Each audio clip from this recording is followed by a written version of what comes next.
All right. Okay, welcome to another version of Featured Favorites. We're very fortunate to have grabbed the Vice President of the Theosophical Society just before he boards his plane. So Ed Abdill, welcome to Featured Favorites. Thank you. And so in Featured Favorites, we ask a few people to talk about their favorite books in the Olcott Library. So Ed, I know there's a lot to choose from for you. Just a few that sort of come to mind, Theosophical. Yes. Without question, The Voice of the Silence is my favorite. It is a book written by H.P. Blavatsky, and it's on the spiritual life. And it's the kind of book that is meditative. It's the kind of book which one reads a few sentences and ponders. It has some poetry in it that Shakespeare would be jealous of. And it has some passages which are beyond one's comprehension as far as I'm concerned. And yet over the years, as one reads it, if you're sincere about living the spiritual life and getting to the bottom of this mystery of life and your own existence, one finds lines that become more and more meaningful over the years. I'll just cite one that had a great meaning for me. When I first read it, I did not get it.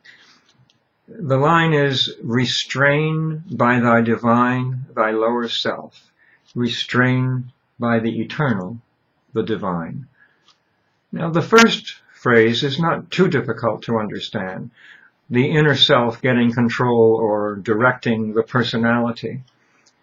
But for years, the other phrase had no meaning to me. Restrain by the eternal, the divine. Now, after many years of meditation, that has profound meaning to me.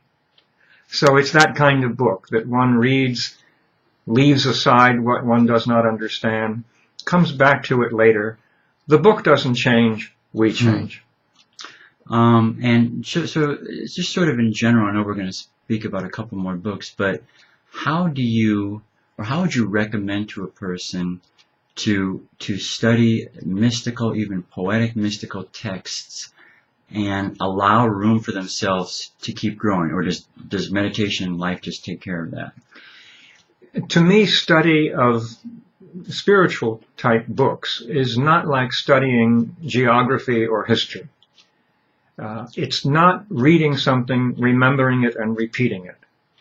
Mrs. Besson, who was our second international president of the Theosophical Society, said, "Read a little, think a lot." And I've done that in my life. I confess, to my shame, I have not read all the theosophical literature. But what I have read, I think about a lot.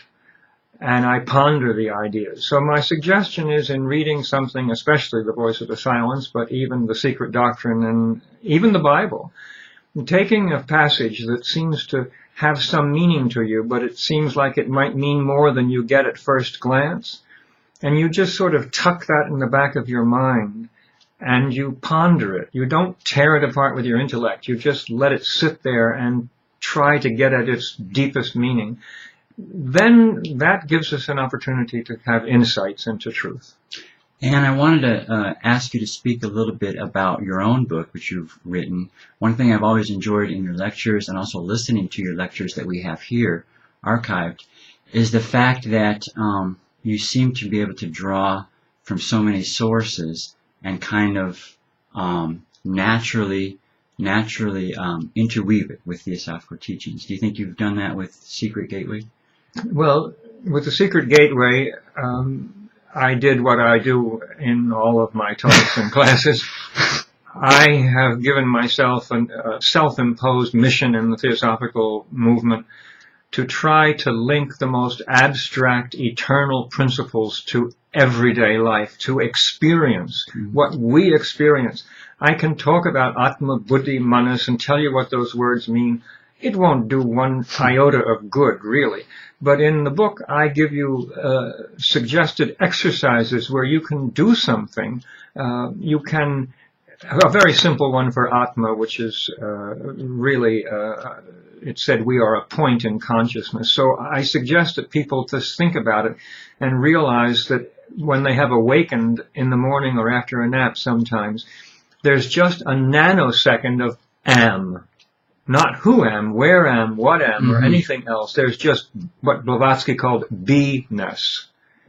And that's said to be the root of our being. It's said that that aspect of our being goes on. And one cannot say too much about it in a short little talk. So, but I give examples where people can do something and realize that, yes, I see that that's part of me.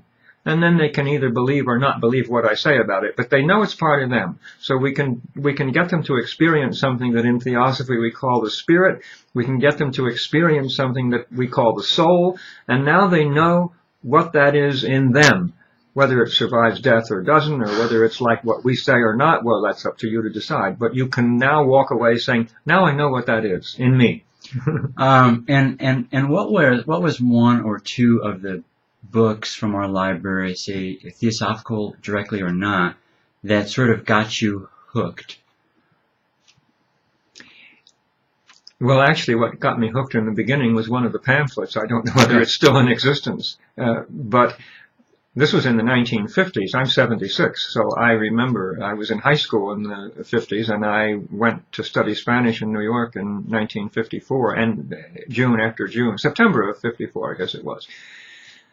And I gave a little talk in a Spanish conversation class on comparative religion, and the instructor the next day brought me in a pamphlet in Spanish, actually, about theosophy. I'd never heard of such a thing, and I thought it was a bit strange. But the very end of it, the author of the pamphlet said, if you doubt these things, there's a vast literature. Read and decide for yourself. And that caught me. And then I got a few books that fortunately resonated with me, and it went from there. So. Oh. And one question we get all the time is people sort of new to Theosophy. They've sort of gently been intrigued by the idea of studying, but they want to know where to start. So, well, I hope it doesn't sound like bragging, but I think The Secret Gateway, which I wrote, is in a way the place to start, because it gives a big overview of theosophical philosophy in a very practical way that's easily comprehended. And it starts with the inquiring mind. The first chapter is the inquiring mind, making it clear that this is not something one is to believe or not believe. It's something to think about, to discover things. So that's the first chapter, and then we deal with the theosophical metaphysics and say, here's a reasonable way of looking at the universe. Up to you whether you think it's reasonable or not, but we're not saying this is the truth, but here's a way of looking at the universe. And then if one accepts that more or less, then the balance of the book is the life that naturally follows if one accepts that kind of philosophy. And finally, just to kind of put you on the spot a little bit, not that I already haven't already, but I know that you read in different disciplines, and I think one time I had a brief talk with you about Leaves of Grass by Walt Whitman. So I was wondering if you would speak a bit about your memories or experience of reading Leaves of Grass. Well, I did a paper in an English class in college on that, and in fact, I quote it in the Secret Gateway. Mm-hmm. So Walt Whitman is said to have had what was called by Buck, I believe, cosmic consciousness. I don't know as I'd go so far as to say cosmic consciousness for any of us, but at least it was a broader consciousness, a state of unity. I understand, although I can't remember where I read this, I understand that Emerson, who had read the Gita, the Bhagavad Gita, when he read Walt Whitman's work, he wrote him and said, "Do you know about the Bhagavad Gita?" And Emerson said, "The Bhagavad what?" Whitman said, I never read that. So he was in touch with that state of consciousness that all human beings can really access, that state of consciousness from which we get insights. Every human being once in a while gets a flash of understanding and says, "Oh, I got it. I understand."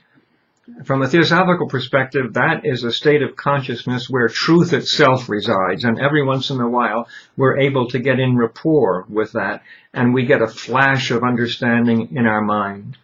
So Whitman did that in a big way, and we all do it in little ways every day. And I just want to skip back to your book for the final moment.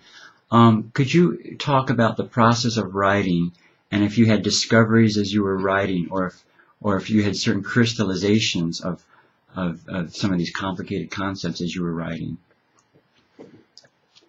Well, I wrote the book out of all the lectures I do. Okay. I am a good speaker, I think. I thought I was a very poor writer until I was told by everyone that's not true, and then I realized what it is. I'm a terribly slow editor. Okay. So that was the work. But the thing is, in putting it all together, I did what I always do with these ideas. I pondered them even as I was writing them, and new ways of expressing it would come in and would get into the book. Okay. And I know I keep saying final question. This for sure is the final question. What do you do when you discover two very well-respected sources in theosophy, two authors, and they seem to contradict each other on an important point? How do you digest that? Frankly, it doesn't matter to me. Okay. I ponder both. Yeah. Sometimes it's an apparent contradiction, but not an actual one. Sometimes it's an actual contradiction. And then I just decide what I think is more likely true. One of the most important things I always stress in myself and when I'm doing classes or talks, we must hold our ideas rather lightly, because if we don't hold them lightly, we're locking in something and blocking future understanding. When I joined the Theosophical Society, I accepted the idea of reincarnation. The understanding that I had when I joined is vastly different from the understanding that I have now. I thought Ed was going to be reincarnated. I don't believe that for 1 minute anymore. But there is a state of consciousness within that's beyond Ed, and yet still Ed is sort of the exterior revelation of it. Yeah. And that inner part, I am convinced, goes on. It's like the 5-year-old child that's dead forevermore. It will not reincarnate, ever. Not ever. And yet all that experience has been absorbed into our character, into our consciousness. And that's how I see reincarnation now, as a kind of continuity in that way. But the personality eventually goes, I don't think right after death, immediately after death, but after some time, I think it does. So, and this goes back to the first book you mentioned, maybe Voice of the Silent. So, quote-unquote study in a theosophical context, in a spiritual context, is significantly different than this sort of studying we're used to in school or graduate school. We're necessarily trying to affect a deeper part of our character. Well, study in a way is meditation to me, and meditation in a way is study. Meditation is a study of the interior realms of one's own consciousness, but not study in an analytical sense. It's a push. It's an effortless effort to understand.